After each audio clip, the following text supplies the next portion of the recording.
Selamat pagi, perkenalkan, nama saya Stefanus Setiawan, dan saya akan melakukan presentasi kepada sebuah penelitian yang berjudul The Effects of Spherical Video-Based Virtual Reality atau SVR Implementation on Students' Natural Science Learning Effectiveness. Baik, jadi latar belakang dari penelitian atau studi yang dilakukan yaitu bagaimana teknologi itu sangat berkembang untuk membantu pembelajaran bagi siswa ya. Dalam hal ini ada dua yang kemudian kita lihat, yaitu augmented reality dan juga virtual reality. Ini ada dua hal yang berbeda ya. Jadi kalau di augmented reality itu adalah informasi virtual ditambahkan ke dunia lingkungan nyata ya. Sementara virtual reality itu menciptakan lingkungan imersif ya, sehingga siswa mengalami pembelajaran secara langsung. Nah, kemudian kita menggabungkan konsep antara pembelajaran virtual reality dengan hands-on learning ya. Hands-on learning terutama virtual reality yang SVVR, yaitu virtual reality dengan menggunakan video berbasis 360 derajat. Ya, tujuannya di dalam studi ini dilihat untuk melihat siswa memahami pengetahuan geomorfologi, yaitu khususnya tentang erosi pantai di Yehliu ya. Yang kemudian diukur bagaimana perbandingan antara siswa yang melakukan kegiatan ini dan juga siswa yang control group ya, yang kemudian akan dijelaskan di bab berikutnya. Literatur review yang diambil untuk penelitian ini dibagi jadi 3 garis besar. Yang pertama, mobile learning. Mobile learning itu fokus kepada bagaimana pembelajaran bisa dilakukan kapan saja, di mana saja dengan menggunakan perangkat yang portable. Yang kedua adalah virtual reality. Virtual reality adalah dunia virtual 3 dimensi yang memberikan simulasi virtual dan sensorik. Ya, pada dasarnya terdapat 2 jenis virtual reality. Yang pertama, image-based virtual reality, yaitu menggunakan foto. Yang kedua adalah video-based virtual reality atau SVVR yang akan digunakan dalam penelitian ini, itu menggunakan video 360 derajat untuk melakukan navigasi. Ya, studi sudah menunjukkan bahwa penggunaan VR itu bisa meningkatkan interaksi siswa dengan materi dan juga meningkatkan motivasi belajar dari siswa. Namun, studi lainnya menjelaskan bahwa pemanfaatan virtual reality harus ada scaffolding. Karena jika tidak ada scaffolding, maka siswa justru akan menurun motivasinya karena mereka jadi tidak mengerti tentang bagaimana menggunakan virtual reality tersebut. Ya, teori yang ketiga yaitu adalah hands-on learning yang berdasar dari teori John Dewey, yaitu learning by doing, yang menekankan pentingnya pengalaman langsung agar siswa tidak hanya menerima secara pasif, tetapi menciptakan proyek sendiri. Ya, dan ada banyak dampak seperti meningkatkan motivasi, meningkatkan pencapaian akademik, dan meningkatkan keterampilan berpikir kritis. Oke, masuk ke bab 3 atau metodologi, di mana pendekatan hands-on design dari SVR System Learning Approach ya. Nah, topik yang diambil itu adalah tentang geomorfologi, ya, kemudian menggunakan SVR Guidance System, ya, aplikasi EduVenture Virtual Reality.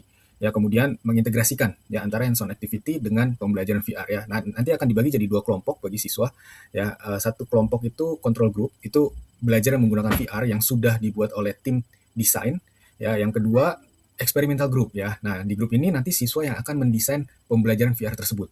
Ya, sehingga diharapkan berbasis hands-on ya. Jadi berbasis hands-on untuk yang experimental design, sementara untuk yang control group mereka hanya menerima, jadi mereka lebih pasif. Nah, kemudian nanti akan diuji bagaimana pengaruh dari kedua metode ini terhadap motivasi ya dan lain-lain seperti yang tadi sudah disebutkan. Dan berikut desain penelitiannya ya. Jadi peserta ada 44 siswa, rata-rata usia adalah 11 tahun. Topik yang digunakan yaitu adalah misteri dari bumi ya, atau mystery of earth ya, dalam pelajaran geomorfologi, yaitu meneliti bagaimana gerakan tanah dan sebagainya. Ya. Nah, setelah dibagi jadi 2 grup, kemudian setiap siswa semua dari mereka akan melakukan pretest ya, dan melengkapi kuesioner ya.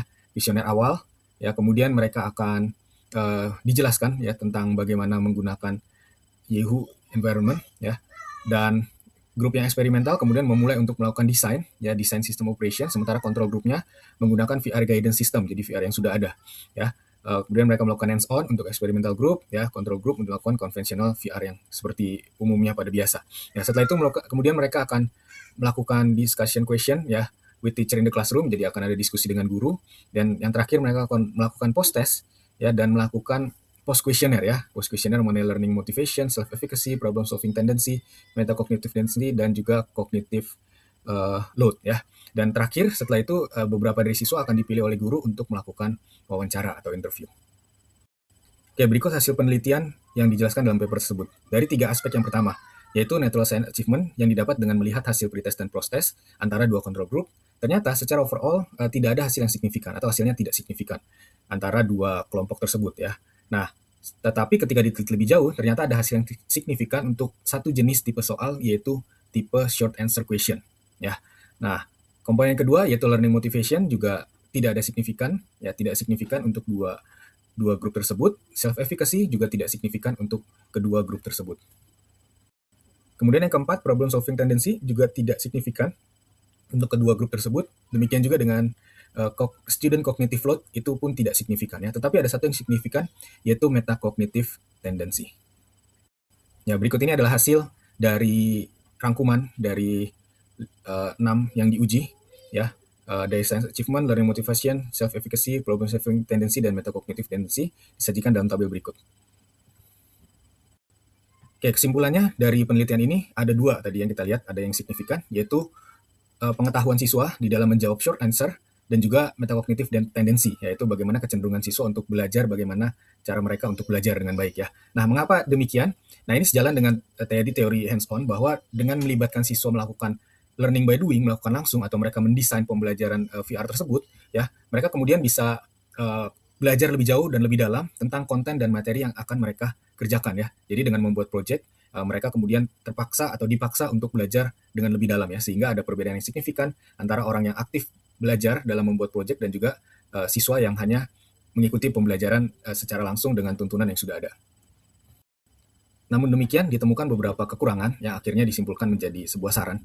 Ya, yang pertama yaitu waktu yang terlalu singkat ya. Jadi untuk mengerjakan proyek tentunya memakan waktu yang lebih panjang ya dibanding siswa yang langsung menggunakan aplikasi VR yang sudah ada ya, atau desain yang sudah ada ya. Jadi mendesain sendiri tentunya akan membutuhkan waktu yang lebih panjang.